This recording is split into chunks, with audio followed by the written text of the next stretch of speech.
మన ప్రభువును రక్షకుడునునైన యేసుక్రీస్తుల వారి యొక్క ప్రశస్తమైన నామమునకి మహిమ ఘనత ప్రభావములు యుగయుగములకు కలుగునుగాక.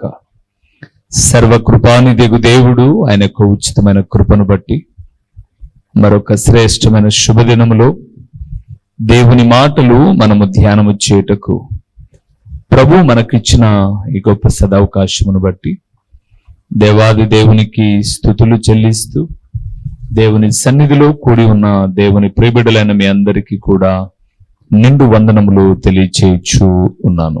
ప్రభు నందు ప్రియమైన వారలారా, దినదినము అలనాడు ఇశ్రాయేలీలు మన్నాను కూర్చుకుని ఆకలిని తీర్చుకున్నట్లుగా మనం చూస్తాం.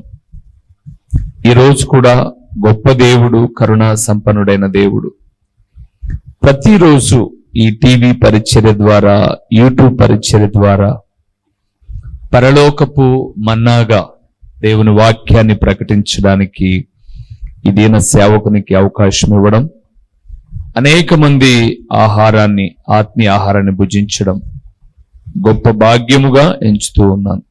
అటు క్రమంలో ఈ సమయంలో మనం ధ్యానం చేయబోతున్న అంశ భాగం ఏమిటి అనగా, ఆత్మ నడిపింపుకు ఆటంకములు ఏవి, లేదా ఆటంకములు ఏవి? ఆత్మ నడిపింపుకు మూలవాక్యాన్ని చదువుకుందామా? రోమీలకు రాసిన పత్రిక 8వ అధ్యాయము 14వ వచనాన్ని మనం చదువుకోగలిగితే, దేవుని ఆత్మ చేత ఎందరు నడిపింపబడుదురో వారందరూ దేవుని కుమారులయుందురు. చాలు, దేవుడు మాట్లాడుతున్నాడు. ఎందరైతే దేవుని ఆత్మ చేత నడిపించబడతారో వారందరూ దేవుని కుమారులు, కుమార్తెలు.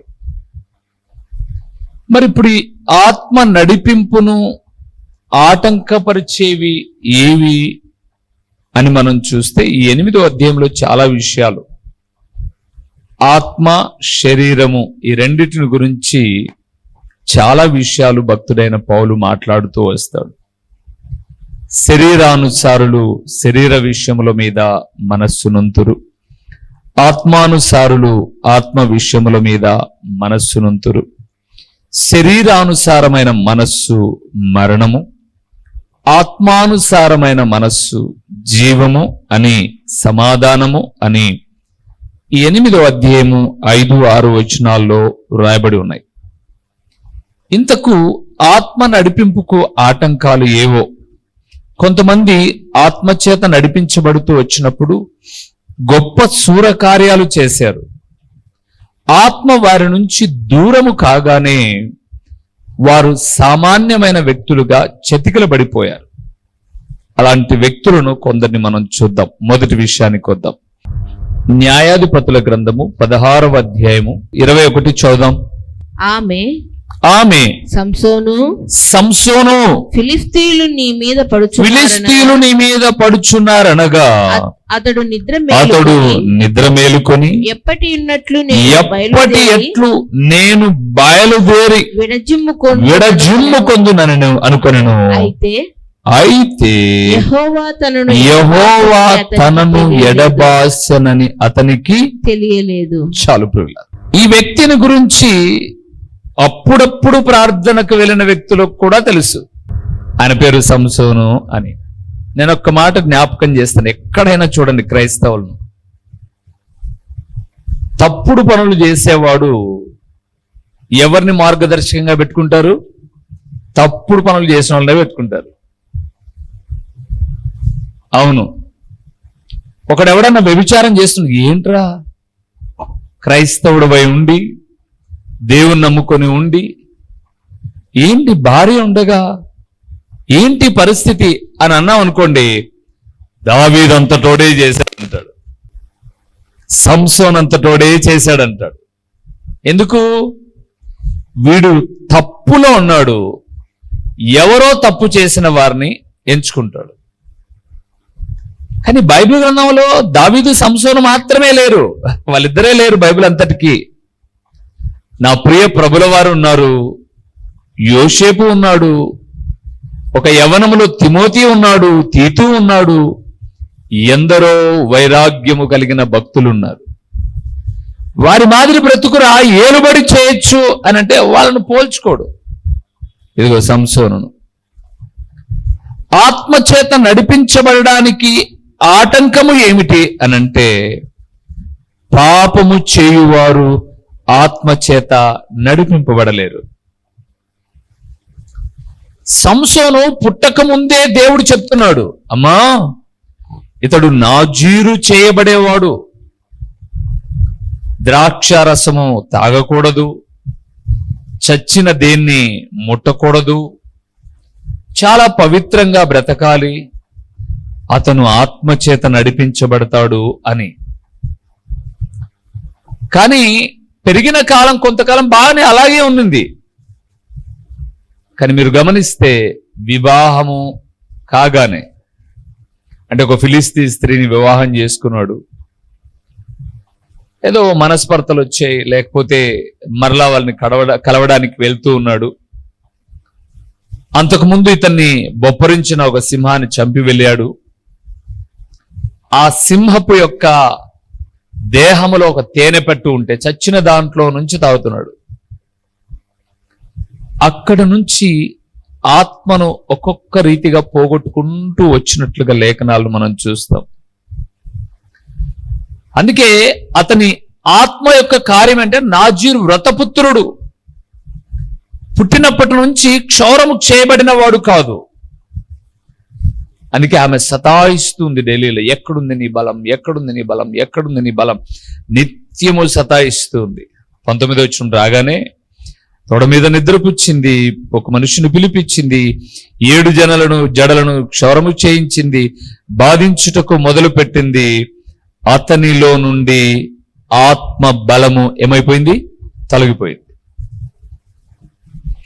అందుకే లే సంసోను ఫిలిష్తీయుల మీద పడుతున్నారంటే, అంతకుముందు తాళ్లతో కట్టినా చైన్లతో కట్టినా అలాగ ఒక కాలిపోయినటువంటి తాడు పెనకలు తెల్చినట్టు తెంచేశాడు. కానీ ఇప్పుడు అతనిలో ఉన్న పాపము అతన్ని పట్టించేసింది, ఆత్మ వేరైపోయింది. ఈరోజు ఈ మాట వింటున్న దేవుని కుమారుడా, కుమార్తె, మన ఆత్మీయ బలమును పాడు చేసేది పాపము. మన ఆధ్యాత్మిక జీవితాన్ని పాడు చేసేది పాపము. దానికి లొంగామా? అవమానభరితమైన జీవితం. ఆత్మచేత నిలబడిన సంసోను ఎంత బలశూరుడో చూడండి. ఒక పచ్చి గాడిద దవడ ఎముక తీసుకుంటే, గాడిదది 1000 మందిని తరిమి చంపాడు. కానీ ఇప్పుడు ఈ అధ్యాయంలో ఆ క్షౌరము చేయబడిన తర్వాత 21వ వచనంలో చూడండి, 16వ అధ్యాయం 21వ వచనం, అప్పుడు ఫిలిష్తీయులు అతని పట్టుకుని అతని కన్నులను ఓడదీసి గాజాకు అతన్ని తీసుకుని వచ్చి ఇత్తడి సంఖ్యల చేత అతన్ని బంధించి అతడు బందీ గృహములో తిరుగలి వెసరివాడాయను. అయితే అతడు క్షౌరము చేయబడిన తరువాత, ఎంత దారుణం, కళ్ళు ఊడబీకబడ్డాయి, తిరుగలి విసురుతున్నాడు. పశువు స్థానం, అవమానభరితం. గుర్తుపెట్టుకోండి, పాపము అవమానాన్ని తెస్తుంది, పవిత్రత ఆనందాన్ని తెస్తుంది. పవిత్రుడైన యోసేపు ఆనందంతో బతికాడు, తన వారందరికీ ఆహారం పెట్టాడు. కానీ పాపముతో నిండి ఉన్న సంసోను తన తల్లిదండ్రులకు శోకాన్ని మిగిలిచ్చాడు. అంత మాత్రం కాదు, అతను ఆ తిరుగలి విసురుతూ ఉంటే కళ్ళు పీకివేయబడ్డాయి. ఆ దాగోను గుడి దగ్గర స్తంభాల కట్టేశారు, ఎవరెవరో హేళన చేస్తూ ఉన్నారు. ఎంత అవమానభరితంగా తన జీవితం కొనసాగిందో ఆలోచించండి. ఆత్మ నడిపింపుకు ఆటంకము పాపము చేయుట. రెండో విషయానికి వద్దాం. సామెతల గ్రంథం 3వ అధ్యాయము 5 నుంచి 7 వరకు మనం చదుదాం. నీ స్వబుద్ధిని నీ స్వబుద్ధిని ఆధారము చేసుకొనక నీ పూర్ణ హృదయంతో యెహోవా యందు నీ పూర్ణ హృదయముతో యెహోవా యందు నమ్మిక ఉంచుము. నీ ప్రవర్తన అంతటి నీ ప్రవర్తన అంతటి యందు ఆయన అధికారమునకు ఒప్పుకొనుము. అప్పుడు ఆయన నీ త్రోవలను సరళము చేయును. నేను జ్ఞానిని కదా అని నువ్వు అనుకోవద్దు. యెహోవా యందు భయభక్తులు కలిగి చెడుతనము విడిచిపెట్టుము. అప్పుడు నీ దేహమునకు ఆరోగ్యము, నీ ఎముకలకు సత్తువయు కలుగును. ప్రభునందు ప్రియులారా, 5వ వచనం నుంచి మనం చదివాం. నీ స్వబుద్ధిని ఆధారము చేసుకొనక నీ పూర్ణ హృదయముతో యెహోవా యందు నమ్మకముంచుము. ఇక 7వ వచనం 6వ వచనం వచ్చేసరికి నేను జ్ఞానిని కదా అని నువ్వు అనుకొన మాకు అన్నాడు. ఆత్మ నడిపింపుకు ఆటంకములు ఏంటి అంటే సొంత బుద్ధిని ఆధారము చేసుకొని నాకన్నీ తెలుసు అనుకోవడం. అవును, మీరు యోనా గ్రంథం తర్వాత చదువుకోగలిగితే 1వ అధ్యాయం 1 నుంచి 3 వచనాలు. యోనాను దేవుడు అన్నాడు, నినివే పాపం దృష్టికి చాలా ఘోరంగా ఉంది, పాపంలో ఉన్నారు నినివే ప్రజలు, నువ్వు వెళ్ళి స్వార్థ ప్రకటించు అని అన్నాడు. దేవుని దగ్గర ఏం చెప్పాడు? వెళ్తా అన్నాడు. దేవుని దగ్గరే వెళ్ళనలా చూడండి. స్వబుద్ధి కలిగినోడు చేసే పని ఇదే. అందుకే క్రొత్త నిబంధనలో కూడా మత్తయి రాసిన సువార్త 20 లేదా 22 అధ్యాయంలో అనుకుంటాను, ఒక తండ్రికి 2 కుమారులు ఉన్నారు. ఆ తండ్రి పిలిచి, నాయనా పొలం దగ్గర పని జరుగుతుంది వెళ్ళు అని అంటే, వెళ్తానండి తండ్రి గారు అన్నాడు. ఇంకొకడు వెళ్ళను అన్నాడు. కానీ వెళ్ళను అన్నాడు అక్కడ ఉన్నాడు, వెళ్తా అన్నాడు లేడు.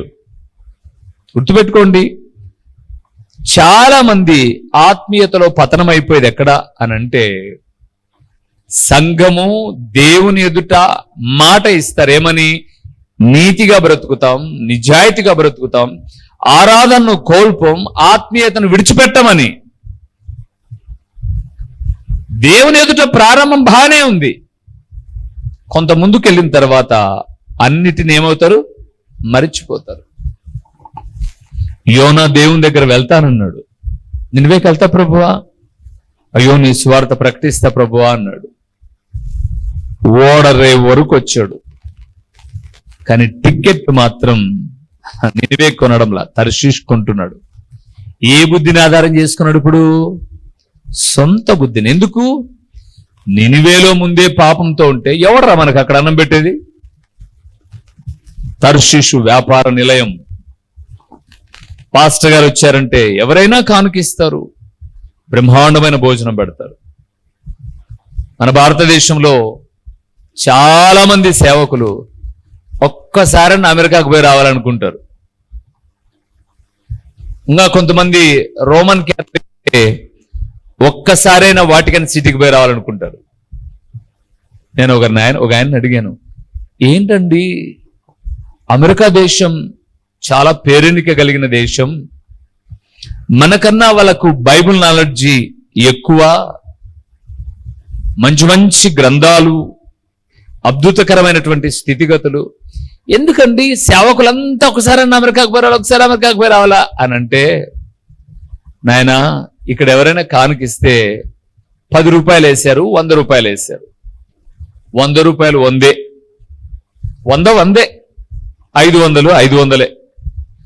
అదే అమెరికాకు వెళ్ళిన తర్వాత $100 వేస్తే, $100 వేస్తే ఇక్కడికి వచ్చేసరికి 8,000, సరే ఇప్పుడున్న ప్రజెంట్ అమౌంట్ అయితే 9,000 చిల్లర అవుతుంది. అక్కడ 100 రూపాయలు అయితే 9,000 చిల్లర.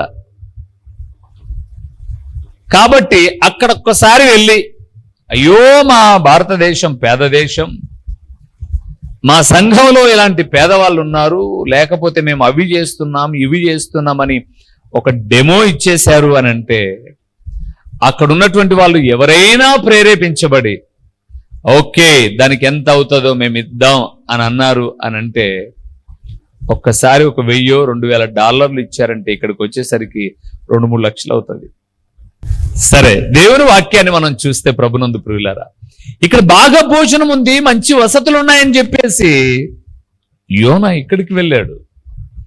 సుబుద్ధిని ఆధారము చేసుకుని దేవుని సన్నిధి నుంచి పారిపోయాడు. దేవుని ఆత్మకు భిన్నంగా నడిచినందుకు చాలా శ్రమల గుండా వెళ్ళాడు. చూడండి, నినివేకెళ్ళి చక్కగా ఊరిలో సువార్త ప్రకటించి మోకాలుంగి ప్రార్థన చేయంటే ఇప్పుడు ఎక్కడ ప్రార్థన చేస్తున్నాడు? చేప కడుపులో ప్రార్థన చేస్తున్నాడు. నేను బతికితే నా మొక్కుబళ్ళు చెల్లిస్తా, నువ్వు చెప్పిన పని చేస్తా, నన్ను జ్ఞాపకం చేసుకో, ఇక్కడన్నీ నన్ను చుట్టుకొని ఉన్నాయి, పాతాళ వేదాలు నన్ను చుట్టుకొని ఉన్నాయి. ఎందుకు? ఆత్మచేత నడిపించబడలేదు కాబట్టి. దేవుని బిడలారా, దేవుడు మాట్లాడుతూ ఉన్నాడు. పాపము చేయువారు దేవుని ఆత్మచేత నడిపించబడరు. సుబుద్ధిని ఆధారం చేసుకునే వాళ్ళు కూడా దేవుని ఆత్మచేత నడిపించబడరు. వాళ్ళు దేవుని ఆత్మచేత నడిపించబడరు. మూడవది చూద్దాం ఒకసారి. గలతీయులకు రాసిన పత్రిక 1వ అధ్యాయము 10వ వచనాన్ని, ఇప్పుడు నేను మనుషుల దయను సంపాదించుకుని చూచుచున్నానా? దేవుని దయను సంపాదించుకుని చూచుచున్నానా? నేను మనుషులను సంతోషపెట్టగోరుచున్నానా? నేను ఇప్పటికీ మనుషులను సంతోషపెట్టువాడనైతే క్రీస్తు దాసుడను కాకయే పోదునను. మూడవది ప్రియులారా, మనుషులను సంతోషపెట్టాలనుకుంటే దేవుని ఆత్మచేత నడిపించబడరు. బెస్ట్ ఎగ్జాంపుల్ సమూయేలు మొదటి గ్రంథం 15వ అధ్యాయంలో మొదటి రాజు అయినటువంటి సౌలు రాజు గారు. దేవుడు చెప్పాడు, సౌలయ్య నువ్వు వెళ్ళిపో, అమాలేకులు నాకు చాలా కీడు చేశారు, వాళ్ళు భూమి మీద ఉండకోకుండా వాళ్ళని తుడిచిపెట్టే, పశువులు కానీ పిల్లలు ఎవ్వరు ఉండకూడదు, పట్టణాన్ని చంపేసే. నేను చెప్తున్నాను కదా, శపితమైన జనాంగం భూమి మీద ఉంటే భూమికి కీడు జరుగుతుంది, తుడిచిపెట్టే అన్నాడు. ఈయన కూడా ఏమన్నాడు? వెళ్తా అన్నాడు, వెళ్ళాడు. అక్కడికి వెళ్ళిపోయిన తర్వాత దేవుడు చెప్పినట్టే అందరిని సమూలంగా నాశనం చేస్తూ వస్తున్నాడు. కానీ జనులు అన్నారు, మనుషులు అన్నారు, రాజుగారండి ఎందుకు అంత ప్రయాసపడతారు మీరు? అక్కడ చూడు, వీళ్ళ దేశంలో పశువులు బాగా బలిసి ఉన్నాయి, కొవ్వుబట్టి ఉన్నాయి, ఇవి మనం తీసుకుపోతే దేవునికి బలి ఇచ్చు కదా. అంటే దేవునికి బలి ఇచ్చి తినేదెవరు? వీళ్ళే. కొవ్వు పట్టింది బాగా తినచ్చు కదా మనం, కాబట్టి ఇవి పక్కన పెడదాం రాజుగారు అన్నారు. రే, దేవుడు ఏం చెప్పాడు? మనకేం తక్కువ చేశాడు? వద్దు, అన్ని కాల్చండి, చంపేయండి అనాల్సింది పోయి జనులను సంతోష పెట్టడానికి క్రీస్తు దాసుడను అన్న సంగతిని మరిచిపోయాడు సౌలు. అందుకే బలిసిన వాటిని అన్నింటినీ తెచ్చి పక్కన పెట్టుకున్నాడు. దేవుడు సమూయేలుతో అన్నాడు, నేను కీషు కుమారుడైన సౌలును రాజుగా చేసినందుకు పశ్చాత్తాపపడుతున్నాను. నువ్వు వెళ్ళి చెప్పు, దేవుడు నిన్ను తృణీకరించాడని చెప్పు అని అన్నాడు. అయ్యా బతకనిస్తాడని నేను చెప్తే, పర్లేదు నువ్వు వెళ్ళి చెప్పు. సమూయేలు రాగానే సౌలు ఎదుర్కోవడానికి వస్తూ అంటున్నాడు, నువ్వు చెప్పినట్టుగా అమాలేకులందరినీ చంపేసి, ఏమీ లేదు అన్ని చంపేసి వచ్చా అన్నాడు. సమూయేలు అన్నాడు, మరి అలాగైతే ఆ యొక్క శాలలో అరుస్తున్న పశువుల సంగతి ఏంటి అంటాడు. అవి జనులు బలులు ఇద్దామని చెప్పి వాటిని మిగిల్చారు అని అంటే చాలా చక్కగా మాట్లాడతాడు. మొదటి సమూయేలు 15, 22, 23 వచనాల్లో. ఒకడు బలులు అర్పిస్తే దేవునికి సంతోషమా? ఆయన మాట వింటే సంతోషమా? దేవుని ప్రియబిడలారా, మనుషులను సంతోషపెడితే ఆత్మచేత నడిపించబడలేదు. ఈరోజు నేను ప్రార్థనా ఛానల్ అన్నతో మాట్లాడుతుంటే, అంటే మన ఛానల్ వాక్యంలో వస్తుంది కదా, ఆయనతో ఒక సందర్భంలో మాట్లాడుతూ ఉంటే ఆ మాట ఈ మాట మాట్లాడుకుంటూ కొద్దిసేపు ఉన్న తర్వాత బాగున్నారా అది ఇది సంఘ విషయాలు అవి ఇవి మాట్లాడుతుంటే, అదేంటో అన్నా నేను చెప్పే వాక్యము జనాలకు ఎవరికి మింగుడు పడ్డం లేదు, నా గద్దింపు నచ్చడం లేదు అని అంటే ఆయన అన్నాడు, అవునన్నా నేను కూడా అప్పుడప్పుడు డ్యూటీకి తయారుపడుతూ వింటుంటాను వాక్యాన్ని, ముఖం మీదనే కొట్టేస్తా ఉంటావు. ఇంతకు నీకు ఎవరైనా ఫోన్ చేస్తున్నారన్నా అని అడిగాడు. దేనికి అని అన్నా. అంటే ఫోన్ చేస్తే ఏదైనా హెల్ప్ చేస్తారని అనుకున్నాడేమో. నేను అన్నాను, ఎవరు ఫోన్ చేయరన్నా, ఎందుకంటే ఎవరికి కావాల్సింది వాళ్ళకు పడుతుంది వాక్యం. ఆయన ప్రభు నడిపిస్తూ ఉన్నాడు అన్నప్పుడు ఈ మాట నాకు గుర్తుకొచ్చిన విషయం ఏంటంటే, మనుషులను సంతోషపరిస్తే కొంతవరకు సహాయం దొరకచ్చు, కానీ దేవుని సంతోషపరిస్తే ఎల్లప్పుడూ సహాయం చేస్తాడు దేవుడు. మనుషులు నచ్చితే ఇస్తారు, నచ్చకపోతే ఇవ్వరు, కానీ దేవుడు అలా కాదు. నీ ప్రతి అవసరత తీర్చి సహాయము చేయువాడు. అందుకే గడిచిన సందేశాల్లో చూసాం, పోయిన చోట్ల నెల్లా దేవుడు మనకేం చేస్తాడు? సహాయం చేస్తాడు, ఆయన్ని సంతోషపరిస్తే. అందుకే పాపము చేస్తే దేవుని ఆత్మచేత నడిపింపబడము. నేను జ్ఞానిని అని మన బుద్ధిని ఆధారం చేసుకుంటే దేవుని ఆత్మచేత నడిపించబడం. మనుషులను సంతోషపరిస్తే కూడా దేవుని ఆత్మచేత నడిపించబడం. చివరిగా ఒక్క మాట చెప్పి నేను ముగిస్తాను. సమూయేలు 2వ గ్రంథం 24వ అధ్యాయము 10వ వచనాన్ని ఒకసారి మనం చూస్తే, జనసంఖ్య చూచినందుకై దావీదు మనస్సు కొట్టుకొనగా అతడు నేను చేసిన పని వలన గొప్ప పాపము కట్టుకుంటుని, నేను ఎంతో అవివేకినై దాన్ని చేసి యెహోవా కరుణించి నీ దాసుడునైన నా దోషమును పరిహరింపుమని యెహోవాతో మనవి చేయగా. చాలు ప్రియులారా, 4వదండి, సాతాను ప్రేరణకు చోటిస్తే దేవుని ఆత్మచేత నడిపించబడము. దేవుని ఆత్మచేత నడిపించబడకోకుండా అడ్డగించేది సాతాను ప్రేరణకు తల ఒగ్గడం. అందుకే సంఖ్యాకాండం 22వ అధ్యాయాన్ని మనం చదువుతున్నప్పుడు 2 వ్యక్తులు కనిపిస్తారు. ఒక ఆయన బాలాకు, మరొక ఆయన బిలాము. బిలాము దేవుని యుద్ధ ప్రార్థన చేస్తే వద్దు బాబు ఊరుకో అన్నాడు. బాలాకేమో బహుమతులు చూపిస్తున్నాడు. అందుకే బాలాకు వెనకమట్టి వెళ్తానులే అని వచ్చాడు. వెళ్తామో వెళ్ళరా, కానీ ఇశ్రాయేలును దీవించి రావాలి తప్ప నువ్వు వాళ్ళని శపించకూడదు అన్నాడు. సరిపోయింది. వెళ్ళిన ప్రతి చోట దేవుడు చెప్పాడు కాబట్టి దీవించాడు. కానీ చివరికి వచ్చేటప్పుడు బాలాకుకు సాతాను యొక్క ప్రేరణతో కూడిన ఆలోచననిచ్చాడు. అందుకే బిలాము మరణం కూడా దారుణం. దేవుని బిడలుగా ప్రభునందు ప్రియులారా, ఎవరిని చెడిపోయే చెడగొట్టే ఆలోచనలు మనము ఇవ్వకూడదు, అలాంటి ఆలోచనలు తీసుకోకూడదు.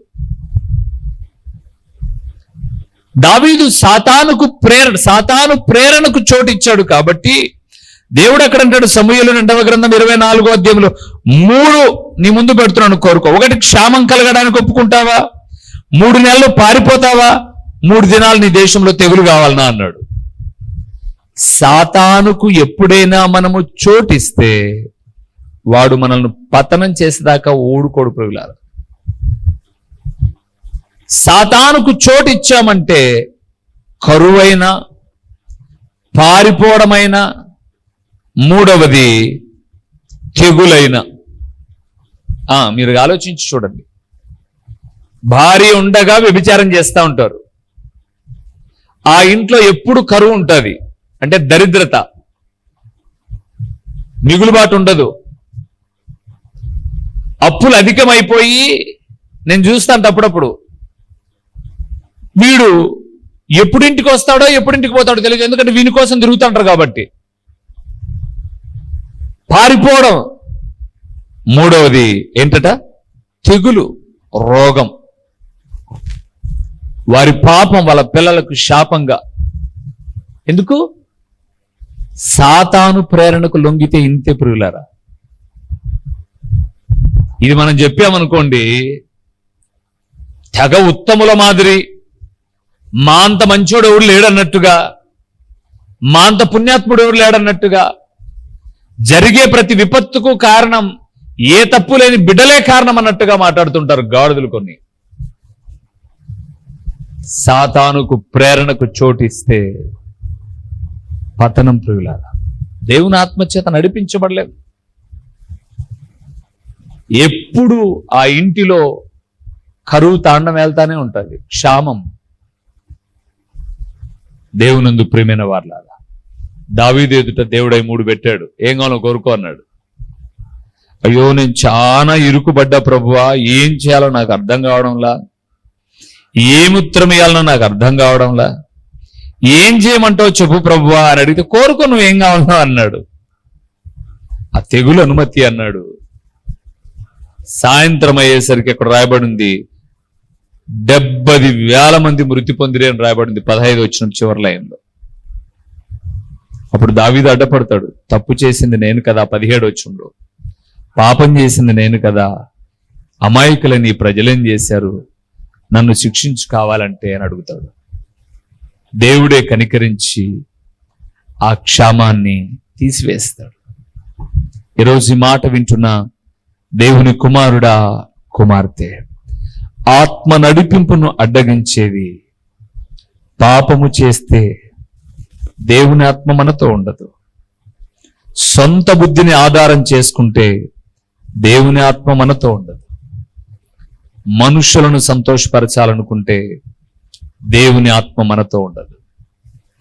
సాతాను ప్రేరణకు చోటిస్తే దేవుని ఆత్మ చేత మనం నడిపించబడదు. బైబిల్ గ్రంథం సెలవిస్తుంది, సాతాను ప్రేరణ రొట్టె తునక కూడా ఉండదు అని రాయబడింది. వద్దు ప్రియులారా.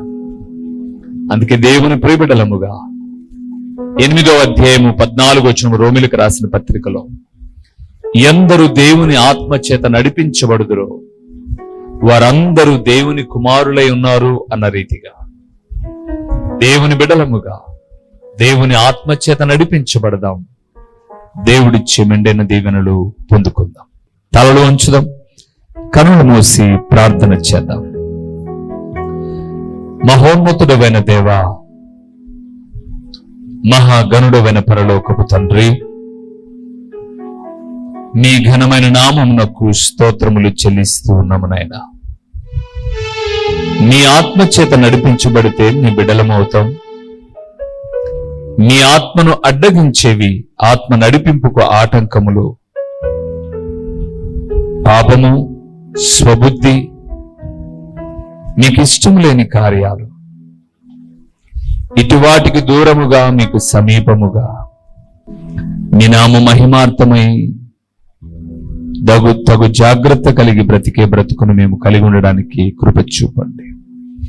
అపవాది తన సమయం కొంతే అని తెలుసుకుని ఎవరిని మింగుదునా అని గర్జించు సింహం వలె కలయి తిరుగుతుండగా వాడి కబంధ హస్తాలలో ఈ వాక్యమైన బిడలు ప్రకటించిన దీన సేవకుడు చిక్కుకొనుకోకుండా మీ ఆత్మ సహాయం అందించి మీరు మహిమ పొందుమని, ఓ తండ్రి, ఎంతైనా నమ్మదగిన దేవుడు అని మీకు స్తుతులు చెల్లించుకుంటూ మహిమ ఘనత ప్రభావములు మీరు పొందుకొనుమని మా ప్రభువును మీ ప్రియ కుమారుడును మా ప్రాణనాథుడు విమోచకుడు అయిన యేసుక్రీస్తుల వారి యొక్క ప్రశస్తమైన నామములో దీన మనస్సుతో అడిగి పొంది ఉన్నాము తండ్రి. ఆమేన్. మా చిరునామా దైవజనుడు బ్రదర్ ఓ రూబేన్ గారు, క్రీస్తు ప్రార్థనా మందిరం, డోర్ నెంబర్ 1-386, నగరిగుట్ట, పులివెందుల, కడప జిల్లా. మీ ప్రార్థనా అవసరాల కొరకై సెల్ నంబర్ 9989067409.